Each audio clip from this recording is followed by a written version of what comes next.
இது வானத்தின் வாசல். சந்தோஷமாய் மாறும் உங்கள் கவலைகள் கண்ணீர் எல்லாம் மறைந்து விடும். நன்றி டாடி, நன்றிப்பா. உங்கள் துக்கம் ஆமா, உங்கள் கவலைகள் கண்ணீர் எல்லாம் மறைந்து விடும். கிறிஸ்துவுக்குள் மிகவும் பிரியமானவர்களே, உங்கள் யாவரையும் ஆண்டவரும் அருமை இரட்சகருமாகிய இயேசு கிறிஸ்துவின் நாமத்திலே நான் வாழ்த்துகிறேன். கர்த்தர் உங்களை ஆசீர்வதிப்பாராக. மீண்டும் உங்கள் சந்தோஷத்தின் நேர நிகழ்ச்சியின் மூலமாய் உங்களை சந்திப்பது எனக்கு மிகுந்த மகிழ்ச்சி. ஆண்டவர் உங்களுக்கு நன்மை செய்யட்டும். பிரியமானவர்களே, உங்கள் சந்தோஷத்தின் நேர நிகழ்ச்சியை தொடர்ந்து பாருங்க, மற்றவர்களுக்கு அறிமுகப்படுத்துங்க. நீங்கள் ஒருவேளை உங்களுடைய மொபைல் ஃபோனில் யூடியூப் சேனல் மூலமாக பார்ப்பீங்கன்னா மற்றவர்களுக்கு இதை ஷேர் செய்யுங்க. டிவி சேனல் மூலமாக பார்ப்பீங்கன்னா மற்றவர்களை பார்க்க வைக்கும்படியாய் பிரயாசப்படுங்கள். இது ஒரு சுவிசேஷ ஊழியம். நிச்சயமாய் கர்த்தர் அதனுடைய பிரதிபலனை உங்களுக்கு தருவார். உங்களுடைய ஜெபத்தினால் நீங்கள் எங்களை தாங்கும்படி நான் அன்பாய் கேட்டுக்கொள்ளுகிறேன். எங்களுடைய சபை கன்னியாகுமரி மாவட்டம் குளச்சல் அருகாமையிலே கொட்டில்பாடு என்கிற பகுதியில் இருக்கிறது. நியூ இந்தியா திருச்சபை. இந்த சபைக்காக ஊழியங்களுக்காக நீங்கள் ஊக்கமாய் ஜெபியுங்கள். குறிப்பாக இந்த மீடியா ஊழியங்களுக்காக இதன் பின்னணத்திலிருந்து ஜெபிக்கிற, கொடுக்கிற, பிரயாசப்படுகிற ஒவ்வொரு பிள்ளைகளுக்காகவும் நீங்கள் ஜெபித்துக் கொள்ளும்படி நான் உங்களை அன்பாய் கேட்டுக்கொள்ளுகிறேன். கர்த்தர் உங்களை ஆசீர்வதிப்பாராக. உங்களுக்காக நாங்கள் ஜெபிக்கணும் அப்படின்னு நீங்கள் விரும்புவீங்கன்னா எங்களை தொடர்பு கொள்ளுங்கள். நிச்சயமாய் நாங்கள் உங்களுக்கு ஜெபிப்போம். தேவன் உங்கள் வாழ்க்கையிலே அற்புதங்களையும் அதிசயங்களையும் அவர் செய்ய வல்லவராகவே இருக்கிறார். இன்றைய தினத்திலே நான் உங்களுக்கு கொண்டு வந்திருக்கிற செய்தியினுடைய தலைப்பு, தேவ பிள்ளைகளுடைய வாழ்க்கையிலே ஏன் பிரச்சனை? தேவ பிள்ளைகளுடைய வாழ்க்கையில ஏன் பிரச்சனை? நான் நல்லா ஜெபிக்கிறேன், சாட்சியாக ஜீவிக்கிறேன், ஆத்மாதாயம் பண்றேன், சுவிசேஷம் சொல்றேன், தசமபாகம் கொடுக்கிறேன், காணிக்கை கொடுக்கிறேன், உபவாசம் இருக்கிறேன், ஆராதனைக்கு ஒழுங்கா வாரேன், இருந்தும் என் வாழ்க்கையில் ஏன் பிரச்சனை? என்னுடைய வாழ்க்கையில ஏன் பிரச்சனைக்கு மேல பிரச்சனை என்கிற கேள்வி உங்களில் அநேகருக்கு இருக்கும். இந்த கேள்விக்கு பதில் தெரியாததுனால அநேக பிள்ளைகள் விசுவாசத்தை விட்டு போனது உண்டு, அநேக பிள்ளைகள் ஜெபத்தை நிறுத்தினது உண்டு, ஆராதனையை விட்டு விலகினது உண்டு, ஆவிக்குரிய வாழ்க்கையில வீழ்ச்சி அடைந்தது போனது உண்டு. இன்றைக்கு இப்படி ஒரு கேள்வியோட நீங்க இருப்பீங்கன்னா, ஏன் எனக்கு இவ்வளவு பிரச்சனை? ராத்திரி பகலாம் உட்காந்து அழுதுட்டு இருக்கிறேன், நான் ஜெபம் பண்றேன், வேதம் வாசிக்கிறேன், சர்ச்சுக்கு போறேன், ஊழியங்களை தாங்குறேன், ஊழியங்களை செய்கிறேன், தசமபாகம் காணிக்கையெல்லாம் சரியா கொடுக்குறேன், ஏன் என் வாழ்க்கையில பிரச்சனை? என் பிரச்சனை தீரவே மாட்டேங்குது. ஒன்று போனா இன்னொன்று, இன்னொன்று போனா இன்னொன்று, இந்த பிரச்சனைக்கு மேல பிரச்சனை என் வாழ்க்கையில வந்துட்டே இருக்குது அப்படிங்கிற கேள்வியோடு இருப்பீங்கன்னா ஒரு அரை மணி நேரம் ஒதுக்கி இந்த செய்தியை தயவு செய்து கேளுங்க. உங்க கேள்விகளுக்கு நிறைய பதில்கள் இந்த செய்தியில நிச்சயமா இருக்கும். ஆண்டவர் உங்களோடு கூட பேசுவாராக. அன்பு தேவனுடைய பிள்ளைகளே, ஆண்டவரை ஏற்றுக்கொண்ட, ரட்சிக்கப்பட்ட, ஞானஸ்தானம் பெற்று, பரிசுத்த ஆவியை பெற்று நல்ல விடுதலை ஆண்டவர் ஆராதிக்கிற ஒரு நல்ல ஆவிக்குரிய சபையில ஆராதிக்கக்கூடிய ஒரு தேவ பிள்ளை. ஆனா என் வாழ்க்கையில பிரச்சனை இருக்குதுங்க, வியாதி இருக்குது, கடன் இருக்குது, தரித்திரம் இருக்குது, அவமானம் இருக்குது, பிள்ளைகளால பிரச்சனை, கணவனால பிரச்சனை, குடும்பத்தில் பல வேதனையான சூழ்நிலைகள் இருக்குது, ஒரு சாபமான வாழ்க்கை எனக்கு இருக்குது, எனக்கு ஒரு நிம்மதி இல்லை, விடுதலை இல்லை, இந்த மாதிரி அங்கலாய்த்து கொண்டிருக்கிற தேவ பிள்ளையே, அதுக்கு என்ன காரணம் என்கிற சிலத நிறைய காரியங்கள் இருக்கிறது. ஆனா இந்த சுருக்கமான நேரத்துல 1-2 நான் உங்களுக்கு வேகமாய் சொல்ல வாஞ்சிக்கிறேன். என்ன காரணம்? ஏன் இந்த பிரச்சனை? 1-2 காரியங்களை நம்ம பார்ப்போம். முதலாவது, ஏசாயா தீர்க்கதரிசன புஸ்தகம் 50வது அதிகாரம் 10-11 வசனத்தை வாசிக்கும் பொழுது, உங்களில் எவன் கர்த்தருக்கு பயந்து அவருடைய தாசனின் சொல்லை கேட்டு தனக்கு வெளிச்சம் இல்லாததுனாலே இருட்டிலே நடக்கிறானோ, அவன் கர்த்தருடைய நாமத்தை நம்பி தன் தேவனை சார்ந்து கொள்ள கடவன். இதோ நெருப்பை கொளுத்தி அக்கினி பொறிகளால் சூழப்பட்டிருக்கிற நீங்கள் அனைவரும் உங்கள் அக்கினி தீபத்திலும் நீங்கள் மூட்டின அக்கினி ஜுவாலையிலே நடவுங்கள், வேதனையில கிடப்பீர்கள், என் கரத்தினால் இது உங்களுக்கு உண்டா. பாருங்க, உங்கள் எவன் கர்த்தருக்கு பயந்து அவருடைய தாசனின் சொல்லை கேட்டு கர்த்தருக்கு பயந்து அவருடைய வசனத்தை கேட்டு அவருடைய வார்த்தைகளை கேட்டு அது கீழ்ப்படிந்து வாழ்கிற ஒரு தேவ பிள்ளை, கர்த்தருக்கு பயப்படுகிற ஒரு தேவ பிள்ளை. ஆனா அவனுடைய வாழ்க்கையில வெளிச்சம் இல்லை, வாழ்க்கையில விடுதலை இல்லை, இருள் இருக்குது, வேதனை இருக்குது. தன்னுடைய வாழ்க்கையில வெளிச்சம் இல்லாததினால் இருளிலே இருந்தார். இருட்டிலே நடக்கிறானோ வசனம் சொல்லுது, அவன் தன் கர்த்தரை நம்பி கர்த்தருடைய நாமத்தை நம்பி தன் தேவனை சார்ந்து கொள்ள கடவன். கர்த்தரை நம்பி தன் தேவனாகிய கர்த்தரை நம்பி அவரையே சார்ந்து கொள்ள கடவன். ஐயா, நான் கர்த்தருக்கு பயப்படுறேன், வேத வசனத்தின்படி வாழ்றேன், கர்த்தருக்கு பிரியமா வாழ்றேன், ஆனா என்னுடைய வாழ்க்கையில வெளிச்சம் இல்லையா, வெளிச்சம் இல்லை, நான் என்ன செய்யணும்? இன்னும் அவரையே நம்பு. ஆராதனை விட்டுறாத, ஜெபத்தை விட்டுறாத, உபவாசத்தை விட்டுறாத, சபை கூடி வருவதை விட்டுறாத என்பது வசனம் சொல்லுது. நிறைய பேர் என்ன செய்வோம்? நான் ஆண்டவர் பிரியமா தானே வாழ்ந்தேன், கர்த்தருடைய வசனத்தின்படி தானே வாழ்ந்தேன், சாட்சியா தானே வாழ்ந்தேன். ஏன் எனக்கு ஏன் இப்படி பிரச்சனை, ஏன் இவ்வளவு வேதனை? வேண்டாம், இனி இந்த ஆராதனை வேண்டாம், இனி இந்த ஜெபம் வேண்டாம், இனி இந்த உபவாசம் ஒண்ணு வேண்டாம், இனி இந்த ஊழியம் ஒண்ணு வேண்டாம். நான் என்னெல்லாம் கத்திரிக்காய் செய்தேன், கொடுத்தேன், உழைத்தேன், பிரயாசப்பட்டேன், ஜெபித்தேன், என் வாழ்க்கை இப்படி இருக்கு, ஒண்ணு வேண்டாம், இனி நம்ம விட்டுருவோம். இப்படி போனவங்க ரொம்ப அதிகம். என்னுடைய ஊழிய பாதையில நான் பார்த்திருக்கேன். இப்படி போனவங்க ரொம்ப அதிகம். அநேகரை என்னுடைய ஊழிய பாதையில சந்தித்தேன். நல்லா ஆராதிப்பாங்க, நல்லா ஆண்டவர் பிரியமா வாழ்வாங்க, சாட்சியா வாழ்வாங்க. ஒரு துன்மார்க்கமான வழியை விட்டு திருந்தி கர்த்தர்ட்ட வருவாங்க, கர்த்தரை பயப்படுத்தி கர்த்தருக்கு பயந்து அநேக பொல்லாப்புகளை விட்டு விலகி சாட்சியா நிற்பாங்க.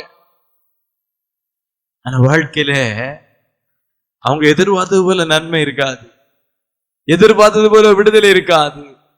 உடனே இவங்க தேவனை விட்டு அப்படியே போவாங்க, ஜெபத்தை அப்படியே குறைச்சிருவாங்க, ஆராதனை அப்படியே குறைச்சிருவாங்க, உபவாசத்தை அப்படியே குறைச்சிருவாங்க, திரும்ப பழைய வாழ்க்கைக்குள்ள போயிடுவாங்க, திரும்ப உலகத்துக்குள்ள போயிடுவாங்க. அப்படி வாழ்க்கையில் அநேகர் கொடிய வேதனை அனுபவிக்கிறத நான் பார்க்க, வேதனைக்கு மேல வேதனை அனுபவித்துக் கொண்டிருக்கிறத பார்க்க. என் அன்பு சகோதரா, என் அன்பு சகோதரி, வசனம் சொல்லுது, நான் கர்த்தரை பயந்து அவருடைய வசனத்தின்படி வாழ்ந்தா எனக்கு ஆசீர்வாதம் தானே வரும். அப்படிதான் வசனம் சொல்லுது. கர்த்தரை பயப்படுகிற மனிதன் இவ்விதமா ஆசீர்வதிக்கப்படுவான். அவன் தன் கையின் பிரயாசத்தை நீ சாப்பிடுவாய், உனக்கு பாக்கியமும் நன்மை உண்டாயிருக்கும். உன் மனைவி வீட்டோரங்களில் கன்னித்திரும் திராட்சை கொடியை போல இருப்பாள், உன் பிள்ளைகளும் பந்தய சுற்றிலும் ஒலிவ மர கண்டுகளை போல இருப்பாங்க. அப்படிதான் வசனம் சொல்லுது. அப்படிதான் இருக்கு, மாற்றம் இல்லை. அது நியாயமா அப்படிதான் வரணும். ஆனா எனக்கோ அப்படி ஒண்ணும் இல்லை, இருளா இருக்கு, வெளிச்சம் இல்லை, வேதனையா இருக்கு, வேதனைக்கு மேல வேதனையா இருக்கு, உபத்திரத்துக்கு மேல உபத்திரவமா இருக்கு, சங்கடத்துக்கு மேல சங்கடம். என் வியாதி இன்னும் சரியாகல, என் கடன் இன்னும் தீரல, என் தொழில் இன்னும் ஆசீர்வதிக்கப்படல, என் கணவன் இன்னும் ரட்சிக்கப்படல, என் பிள்ளை இன்னும் திருந்தல்ல, இருளில தான் இருக்கேன், இன்னும் இருளில தான் இருக்கேன், வாழ்க்கை இருளில தான் இருக்கு. அதே வாடகை வீடு, அதே வேதனை, அதே இருளான வாழ்க்கை. என்ன செய்யா? சொல்லி தேவனையே நம்பிரு, தேவனையே நம்பி அவரையே சார்ந்து கொள், அவரே நம்பு. அவரால் செய்ய முடியுங்கிற நம்பிக்கை விட்டுறாத. அவர் இதை செய்ய வல்லவரா இருக்கிறாங்க நம்பிக்கை இழந்துராத. என் தேவன் பார்த்து கொள்வார் என்கிற அந்த உறுதியை இழந்துராத, உறுதியாயிரு. ஆனா அந்த நம்பிக்கை இழந்து, விசுவாசத்தை இழந்து சிலர் இனி நம்மளா ஏதாவது செய்துப்போம், நம்மளா ஏதாவது செய், நம்ம காரியத்தை நம்மளே பார்த்து கொள்வோம் என்று நாம போகும்போது வசனத்தை பாருங்க, இருளா இருக்கிறது என்று சொல்லி இதோ நெருப்ப கொளுத்தி அக்கினி பொறிகளால் சூழப்பட்டிருக்கிற நீங்கள் அனைவரும் உங்கள் அக்கினி தீபத்திலும் நீங்கள் மூட்டின அக்கினி ஜுவாலையிலே நடவுங்கள். என்ன வரும்? வேதனை வரும். ஆண்டு சொல்லுகிற என் கரத்தினால் இது உங்களுக்கு உண்டா? இவ்வளவு நாள் ஜெபம் பண்ணி ஆண்டவர் ஆராதிச்சு உபவாசம் இருந்து, அப்பா நீங்க தான் தரணும், எனக்கு வேற வழி இல்லைன்னு கேட்டுட்டு இருந்தேன். இப்ப கிடைக்கல, இப்ப நடக்கல. இப்ப என்ன பண்ணிட்டேன்னா, நானே இருளை போக்குவதற்கு ஒரு வழியை தேடிக்கிட்டேன். இனி கர்த்தர் செய்வார்னு காத்திருக்க முடியாது, அதுக்குள்ள சமயம் இல்லை.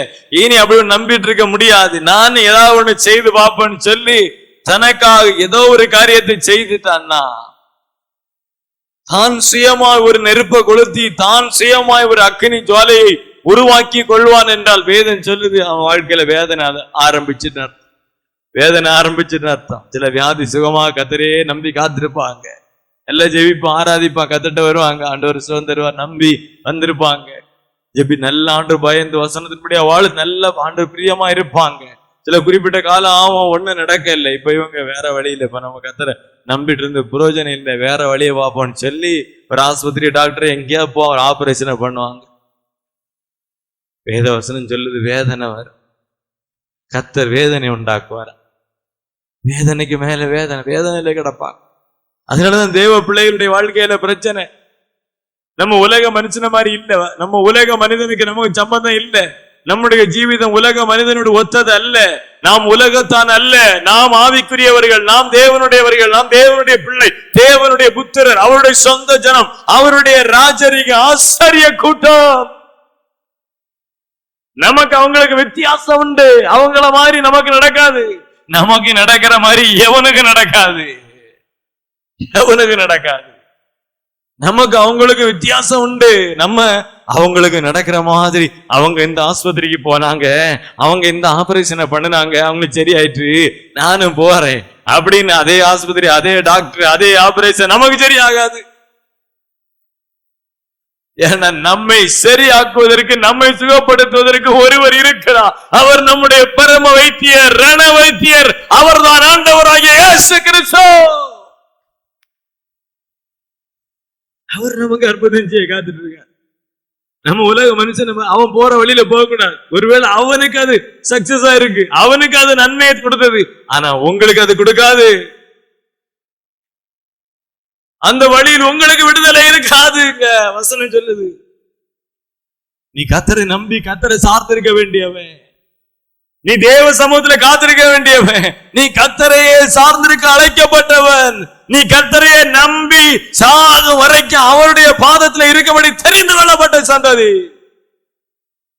உனக்குரியதை கர்த்தர் தான் செய்வா, நல்லதோ கெட்டதோ கர்த்தர் தான் செய்வா, உனக்குரிய விடுதலையை கர்த்தர் தான் தருவா. நானா ஆர்டிபிசியல நானா அவசரப்பட்டு எனக்கென்று நானே உலக மனுஷனுடைய வழியிலே போய் ஒரு விடுதலையை பெற்றுக்கொள்ளலாம், உலக மனிதன் உண்டாக்குறது மாதிரி நம்மளும் ஒரு வெளிச்சத்தை உண்டாக்கி கொள்ளலாம்னு போனா, நான் மூட்டின என்னுடைய அக்கினி ஜுவாலையில், என்னுடைய அக்கினி தீபத்தில் நான் நடந்தா ஏது வசனம் சொல்லுது, நான் வேதனையில கிடப்பேன். ஒருவேளை அதே அக்கினியை பிடிச்சிட்டு எனக்கு முன்னாடி ஒரு உலகத்தான் நடந்து அவன் கடந்து போகலாம், ஆனா நான் போக முடியாது, குழியிலே விழுந்து கிடப்பேன். ஏன்னா தேவன் தம்முடைய கரத்தினால் எனக்கு வேதனை உண்டாக்குவார் என்று தீர்க்கதரிசி சொல்ல. தேவ பிள்ளை, தேவ சன்னிதானத்துல வந்துட்டேன், கர்த்தர்கிட்ட வந்தாச்சு, என் வாழ்க்கையை கர்த்தருக்கு ஒப்பு கொடுத்தாச்சு. இனி அவர் தான் எனக்கு எல்லாம், இனி அவர் தான் எனக்கு எல்லாம். அவர் தந்தா தரட்டும், தரலன்னா போட்டோம், அவரையே நான் சார்ந்திருப்பேன் என்று ஒரு தேவ பிள்ளை இருக்கும்போது அவங்க வாழ்க்கையில அவங்க வேதனையில கிடக்க மாட்டாங்க, வேதனையிலே கிடக்க மாட்டாங்க. நிறைய குறைவுகள் இருக்கலாம், நிறைய சூழ்நிலைகள் அவங்க உபதிரவப்படுத்தும்படியா இருக்கலாம், தரித்திரம் இருக்கலாம், கடன் இருக்கலாம், அநேக வியாதிகள் இருக்கலாம், வெறுமை இருக்கலாம். ஆனா எல்லா சூழ்நிலையிலும் கர்த்தர் அவர்களை அற்புதமா நடத்தி கொண்டு போவார், நடத்தி கொண்டு. நீங்க யோசித்து பாருங்க, உங்க வாழ்க்கையில அற்புதம் நடக்கலைங்க, ஆனா சில காலம் நீங்கள் தேவனோடு இருந்தீங்களே, அந்த நாட்களில் தேவன் உங்களை நடத்தின விதத்தை யோசித்து பாருங்க. அன்றைக்கும் இதே வருமானம் தான், அன்றைக்கும் உன் குடும்ப சூழ்நிலை இதே சூழ்நிலை தான், அன்றைக்கும் இதே வியாதி தான், அன்றைக்கும் இதே உபத்திரவப்படுத்துகிற கணவன் தான், அன்றைக்கும் இதே வேதனைப்படுத்துகிற பிள்ளைகள் தான், இதே சூழ்நிலைகள் தான். ஆனா ஆண்டவனை வெட்கப்படுத்தாம, கைவிடாம, உன்னை அவன் தலை குனிந்து போக விடாம, ஒவ்வொரு இடத்திலும் உனக்கு சகாயம் பண்ணி தன்னுடைய கிருபையை காண்பித்து உன்னை நடத்தினார் அல்லவா. அதனால அவசரப்பட்டு எனக்கு ஒரு பெரிய உலக மனுஷனுக்கு அவனை பார்த்து, உலக மனுஷனை பார்த்து அவன் இப்படி போனா பெற்றுக்கொண்டானே, நாமளும் இங்க என்ன இருந்து உட்கார்ந்து ஜெபம் ஆராதனை ஏசு உட்கார்ந்துருக்கேன், 3 மாசமா உட்கார்ந்துருக்கேன் ஜெபத்துல. அவன் 3 நாள்ல அந்த காரியத்தை பெற்றுக்கொண்டா, அந்த டாக்டர்கிட்ட போனா சரியாயிட்டு அப்படின்னு சொல்லி நீ போவாய் என்றா. வேத வசனம் சொல்லுது, வேதனையில கிடப்பார், வேதனையில கிடப்பாய். தேவனை சார்ந்திரு. ஒரு நாள் வரும், கர்த்தர் நன்மையானதை செய்வார். அந்த உலக மனிதன் பெற்றுக்கொண்ட சுகத்தை பார்க்கணும், உனக்கு ஒரு பரிபூர்ணமான விடுதலை உனக்கு தருவான். அந்த உலக மனிதன் ஆமா பணத்தை கொடுத்து சம்பாதித்ததை நீ இலவசமாய் கிருபையினால் பெற்றுக்கொள்வான். அவ தேவன் கிரியை செய்யும் வரைக்கும் காத்திருக்காத போது தேவ பிள்ளையுடைய வாழ்க்கையில பிரச்சனைகள் வரும். நான் அவசரப்பட்டு நான் செய்யக்கூடிய எதுவும் கர்த்தர் எனக்கு செய்யலன்னு நான் அவசரப்பட்டு செய்ய போகிற எல்லாம் எனக்கு வேதனையை உண்டு பண்ணும், என்னை வேதனைப்படுத்தும். இரண்டாவது, தேவனுடைய வழி நடத்துதலுக்காக காத்திருக்காது. தேவன் வழி நடத்துகிறவர். தேவன் அவர் நம்மேல் கண் வைத்து நமக்கு ஆலோசனை சொல்லி நித்தமும் நம்மை நடத்துகிற தேவன். நம்முடைய தேவனோ அவர் நம்மேல் கண்ணோக்கமா இருக்கிறார். நம்ம நடக்க வேண்டிய வழியை நமக்கு காட்டுகிறார். நம்ம நடந்து போகும் பொழுது ஆமா வழி இதுவே, இதிலே நடவுங்கள் என்று சரியாய் நமக்கு சொல்லி கொடுக்கிற ஒரு நல்ல ஆண்டவர் நமக்கு உண்டு. நீ எப்படி வேணா போன நம்மளை அனுப்புகிறவர் அல்ல. சரியா நான் என்ன செய்யணும், எங்க போனோம், எதை செய்யணும், எதை செய்யக்கூடாது, சரியான ஆலோசனையை தந்து என்னை நடத்துகிற ஒரு நல்ல ஆண்டவர் நமக்கு இருக்கிறார். ஆகையால் நாம் ஒவ்வொரு காரியத்திலும் தேவனுடைய நடத்துதலுக்காக காத்திருக்கணும். தேவனுடைய நடத்துதலுக்காக காத்திருக்காமல் நானே என்னுடைய அனுபவத்தை, என்னுடைய மூளை அறிவை, என்னுடைய படிப்பு அறிவை, இல்ல உலக மனுஷனுடைய அனுபவத்தை பயன்படுத்தி என்னுடைய கடந்த காலத்தில் நான் தாண்டி வந்த என்னுடைய அந்த பாதைகளை வைத்து நானே யூகித்து நானே ஒரு காரியத்தை செய்ய ஆரம்பிக்கும் போது அது எனக்கு வேதனை உண்டாகும். இப்ப பாருங்க, இஸ்ரேல் ஜனங்கள் எரிகோவில் இருந்து பெத்தேலை கிழக்கே உள்ள பெத்தாவேன் சமீபத்தில் இருக்கிற ஆயி பட்டணத்துக்கு போகும்படி யோசுவா ஆட்களை எல்லாம் அனுப்பி, நீங்க போய் அந்த பட்டணத்தை வேவு பார்த்துட்டு வாங்க, என்ன செய்யலாம் போய் பார்த்துட்டு வாங்கப்பா அப்படின்னா யோசுவாவோட இருந்த சில மனிதர்கள் போய் வேவு பார்க்க போறாங்க. ஆயி பட்டணத்தை வேவு பார்க்க போகும்போது அது பார்த்தா ரொம்ப சின்ன பட்டணமா இருக்கு. வேவு பார்த்துட்டு வந்து சொல்றாங்க, நம்ம எல்லாரும் போக வேண்டிய அவசியம் இல்லை, 2000 பேரோ 3000 பேரோ போனா போதும், நம்ம லட்சக்கணக்கில் இருக்கோம், நம்ம எல்லாரும் போய் அங்க எல்லாரையும் வருத்தப்படுத்தாண்டா சின்ன பட்டணம், ரொம்ப சுலபமாக நாம் அதை பிடித்து கொள்ளலாம், 2000 பேர் அல்ல 3000 பேர் போதும் அப்படின்னு அவங்க வந்து சொல்றாங்க. யோசுவா 3000 பேரை அனுப்பிவிடுறப்போ ஆயி பட்டணத்தை நீங்கள் முறியடிச்சுட்டு வாங்க. தேவனிடத்துல கேட்கவும் இல்லை, விசாரிக்கவும் இல்லை, கர்த்தர் எதையும் சொல்லவும் இல்லை. இவங்களாவே தங்களுடைய பலத்தை நம்பி, அனுபவத்தை நம்பி கடந்து போறாங்க. எனக்கு நிறைய அனுபவம் இருக்கு இல்லையா? எரிகோ மதில் இதுக்கு முன்னாடி வருது. எரிகோ மதிலுக்கு முன்னாடி ஆண்டவர் யோசுவா 6ஆம் அதிகாரத்துல நம்ம பார்க்க 2, 3, 4, 5 ஆண்டவர் யோசுவாவோட பேசி, இதோ எரிகோவையும் அதன் ராஜாவையும் அதுக்கு யுத்த வீரரையும் கையில ஒப்பு கொடுக்கிறேன். 7 ஆசாரியர் பெட்டிக்கு முன்பாக, தேவனுடைய உடன்படிக்கை பெட்டிக்கு முன்பாக 7 கொம்பு எக்காலங்களை பிடித்து கொண்டு போகணும். 7ஆம் நாளில் பட்டணத்தை 7 தடவை சுற்றி வாங்க.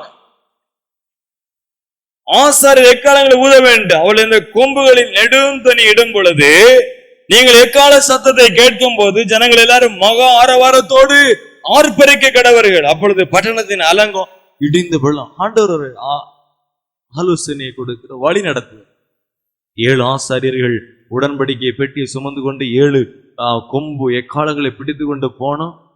எக்காலங்களை ஊதணும். 6 நாட்கள் சுத்தி வாங்க. 7ஆவது நாள் 7 முறை சுத்தி வாங்க. 7ஆவது முறை வரும் பொழுது எக்காலத்தை ஊதணும்.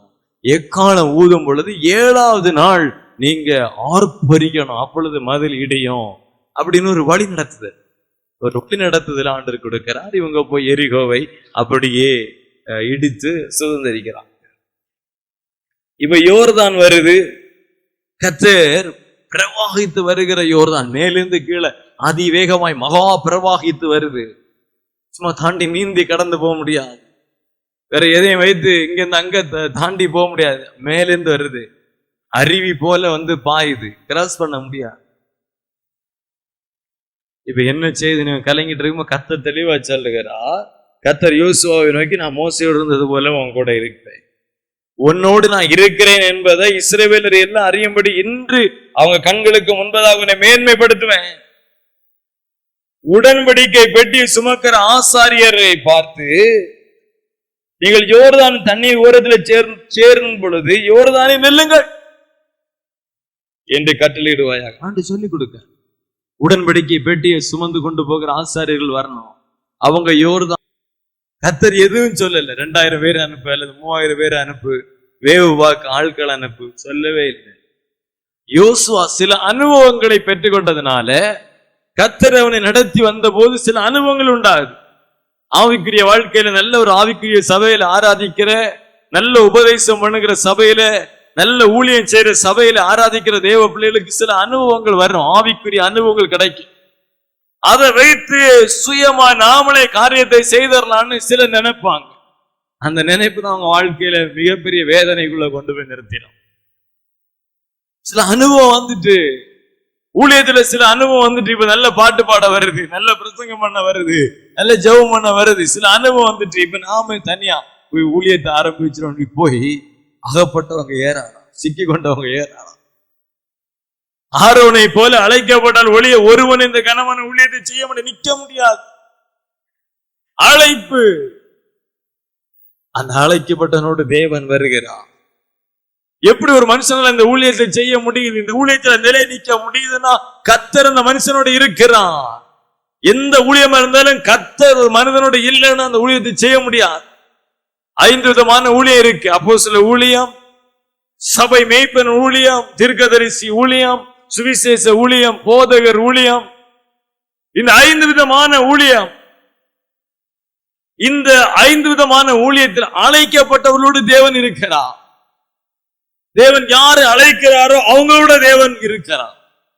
தேவன் யாரோடு இருக்கிறாரோ அவங்களாலதான் ஊழியத்தை செய்ய முடியும். எந்த இடத்திலும் எந்த சூழ்நிலை கர்த்தர் அந்த மனுஷனோடு இருந்தா அதை செய்து முடியும். அப்ப சில அனுபவம் வந்த உடனே நானே இதை செய்திருவேன். அனுபவம் வச்சு ஊழியம் செய்ய முடியாது. திறமைகளை வைத்து ஊழியம் செய்ய முடியாது. எனக்கு சில திறமைகள் இருக்குங்க, சில அனுபவம் எனக்கு வந்துட்டு எனக்கு இப்ப இதை செய்ய முடியும், ஊழியம் செய்ய முடியாது. அனுபவங்களை வைத்து ஒண்ணு செய்ய முடியாது. தேவன் என்னோடு கூட இருக்க வேண்டும், இருக்கணும். என்னுடைய ஊழிய பாதையில நான் இதை தெளிவாக கற்றுக்கொண்டேன். எத்தனையோ வியாதிகள் சுகமடைந்திருக்கு என்று ஊழிய பாதையில், எத்தனையோ அசுத்த ஆவிகள் துரத்தப்பட்டிருக்கு, எத்தனையோ பிரச்சனைகளுக்கு தேர்வு உண்டாயிருக்கு, எத்தனையோ பேர் ரட்சிக்கப்பட்டு ஞானஸ்தானம் எடுத்து. ஆனா இன்றைக்கும் என்னுடைய வாழ்க்கையிலே ஒரு வியாதியஸ்தருக்கா ஜெபிக்கும் போனோமா, இல்ல ஒரு பிசாசு பிடித்த நபருக்கா ஜெபிக்க போனோமா, தேவனிடத்துல விசாரித்து கர்த்தர் சொல்லுகிற விதத்தில் நான் அதை செய். ஏன்னா என்னுடைய ஆரம்ப நாட்கள்ல சில இடங்கள்ல போகும்போது பிசாசு துரத்தப்பட்டிருக்கு, வியாதி சுகமா இருக்கு. அப்ப சிலர் வியாதியஸ்தர் ஜெபிக்க கூட்டவன நானே அவசரப்பட்டு போயிருக்கேன், ஆனா சுகமாகுது. சில பிசாசினால் பாதிக்கப்பட்டவங்கள நானே போயிருக்கேன். ஏன்னா எனக்கு தெரியும், நான் போனா பிசாசு ஓடிடும், நான் ஓடி இருக்கேன், ஓடுதே. இந்த அனுபவத்தை வச்சுட்டு நான் போயிருக்கேன், ஆனா அநேக இடத்துல ஓடல. அப்பதான் நான் ஒரு காரியத்தை விளங்கி கொண்டு, கர்த்தர் என் கூட வந்தா மட்டும்தான் நடக்கும், கர்த்தர் வந்தா மட்டும்தான் விடுதலை நடக்கும். அப்ப கர்த்தர் வருகிறாரா இல்லையா என்பதை அறிந்து கொள்ளணும். கர்த்தர் போய் சொல்றாரா இல்லையா, அவருடைய சமூகம் எனக்கு முன் செல்லுதா இல்லையா, அவருடைய பிரசன்னம் எனக்கு முன்னாடி இருக்குதா இல்லையா. தேவ பிரசன்னம் இல்லாத நான் மாத்திரம் போய் எதையும் செய்ய முடியாது. தேவ பிரசன்னம் இல்லாம நான் மாத்திரம் போய் பண்ணுற பிரசங்கத்துல ஒண்ணு நடக்காது, ஒண்ணுமே நடக்காது. அதனாலதான் ஒவ்வொரு பிரசங்கத்துக்காக பல மணி நேரம் தேவ சமூகத்துல காத்திருக்கிறேன். அது சின்ன மீட்டிங்கா இருந்தாலும் சரி, பெரிய மீட்டிங்கா இருந்தாலும் அதெல்லாம் நான் பார்க்கிறேன். தேவ பிரசன்னம் இருக்கா, கர்த்தர் கூட வருகிறாரா, கர்த்தர் கூட வருகிறார், அதுதான் பார்ப்போம். 10 நிமிஷம் அல்ல 15 நிமிஷம் பிரசங்கம் பண்ணதா இருந்தா கூட தேவ சமூகத்துல முழங்கால் பட்டு நின்று அந்த பிரசங்கத்துக்காக ஆயத்தப்பட்டு தேவ பிரசன்னம் கூட இருக்குமா நான் மாத்திரம் பிரசங்கம் பண்றேன். தேவ பிரசன்னத்துக்காக பல மணி நேரம் ஜெபிக்கிறேன். நூற்றுக்கணக்கான பிரசங்கங்கள் என்கிட்ட இருக்கு. எதை வேணாலும் எப்ப வேணா எடுத்து பிரசங்கம் பண்ணலாம். ஆனா அது பலன் கொடுக்காது என்று எனக்கு நல்லா தெரியும். தேவ பிரசன்னத்தோடு கூடிய அந்த பிரசங்கம் பலன் கொடுக்கும். ஆகையால் தேவனுடைய நடத்துதலுக்காக நம்ம காத்திருக்கணும். ஒரு தேவ பிள்ளை தேவனுடைய நடத்துதல், கர்த்தர் ஏதாவது சொல்றாரா, கர்த்தர் ஏதாவது காண்பிக்கிறாரா, கர்த்தர் சொப்பனத்திலே தரிசனத்திலே ஏதாவது வெளிப்பாடு கொடுக்கிறாரா, கர்த்தர் ஏதாவது ஒரு லீடிங் தருகிறாரா பார்க்கணும். பொறுமையாய் அமர்ந்திருக்கணும்.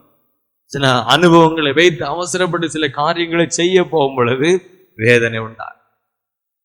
யோசுவா எரிகோவை உடைச்ச அனுபவம், யோர்தானை தாண்டி வந்த அனுபவம் உண்டு. ஆனா இப்ப இந்த அனுபவத்தை கொண்டு ஆயி பட்டணத்துக்குள்ள போகும் பொழுது முறிந்து ஓடினார்கள் என்று வேதம் சொல்லுது. கர்த்தர் வரல. அனுபவத்தை கொண்டு போய் எதுவும் சாதிக்க முடியாது. தேவ பிரசன்னத்தை கொண்டுதான் காரியங்களை சாதிக்க முடியும். அப்ப தேவ பிள்ளைகள் தன்னுடைய வாழ்க்கையில் ஒவ்வொரு காரியத்திலும் அவசரப்படாம கர்த்தருடைய ஒரு நடத்துதலுக்காக பொறுமையா காத்திருக்கணும். இதெல்லாம் அவசரப்பட்ட பிள்ளைகளை திருமணம் பண்ணி வைத்து, அவசரப்பட்ட ஒரு தொழிலை தொடங்கி, அவசரப்பட்ட ஒரு இடத்துல இப்ப முதலீடு பண்ணி, அவசரப்பட்டு சில காரியங்களை தலையிட்டு சிக்கி கொள்வாங்க. வேதனை. தேவ பிள்ளையுடைய வாழ்க்கையில வேதனை. கேட்டா நான் நல்லா ஜெபம் பண்ணினேனே, வேதம் வாசிச்சனே, சபைகள்லாம் ஒழுங்கா வந்தனே, ஏன் எனக்கு இப்படி எல்லாம் ஆண்டவர் பிரச்சனை வந்தது, கத்தரியா தடுக்கல்ல, கத்தரியா விடல, இப்படியெல்லாம் கேள்வி கேட்பாங்க. கர்த்தர் சொன்னாரா, கர்த்தர் போக சொன்னாரா, கர்த்தர் செய்ய சொன்னாரா, அதை பற்றி யோசிக்கல. கர்த்தர் அனுப்பியா நான் போனேன், அதை பற்றி யோசிக்க மாட்டாங்க. நான் எல்லாம் செய்தேன் இல்ல, கர்த்தர் ஏன் என்னை ஒப்பு கொடுத்தார், இந்த தீங்குக்கு என்னை ஒப்பு கொடுத்தார், கர்த்தர் ஏன் என்னை தள்ளி விட்டார். கர்த்தர் தள்ளல, இவனா போய் குழியில விழுந்துட்டு ஐயோ கர்த்தர் தள்ளிட்டாருன்னு சொல்றான். என் அன்பு தேவனுடைய பிள்ளைகளை நிதானமா இருக்கணும். தேவனுடைய நடத்துதலுக்காக காத்திருக்கணும். அது சின்ன காரியமா பெரிய காரியமா கர்த்தருடைய நடத்துதலுக்கு காத்திருக்கணும். என் அன்பு சகோதரா, என் அன்பு சகோதரி, ரெண்டு காரியத்தை நான் சொன்னேன். ஒன்று, தேவன் கிரியை செய்யும் வரைக்கும் பொறுமையா காத்திருக்கணும். அவசரப்பட்டு நானா ஏதாவது செய்து மாட்டிக்கொள்ளக்கூடாது. கர்த்தர் செய்வார், அது வரைக்கும் பொறுமையா இருக்கணும். இந்த 3 மாசம் ஆயிட்டு, 3 வருஷம் ஆயிட்டு, 30 வருடம் ஆனா கூட ஒரு தேவ பிள்ளை கர்த்தருக்காய் காத்திருக்கணும். ஐயோ இவ்வளவு நாள் ஆயிற்று, இனி எப்படி இருக்க முடியும், பிரச்சனை பெருசாயிட்டே வருது. அவசரப்படாது. நீ அவசரப்பட்டு எதை செய்தாலும் உனக்கு இன்னும் வேதனையே உண்டாகும், எந்த விடுதலையும் உண்டாகாது. தேவன் கிரியை செய்வான், நிச்சயமா செய்வான். அந்த நாள் வரைக்கும் பொறுமையா காத்திருக்கப்பட.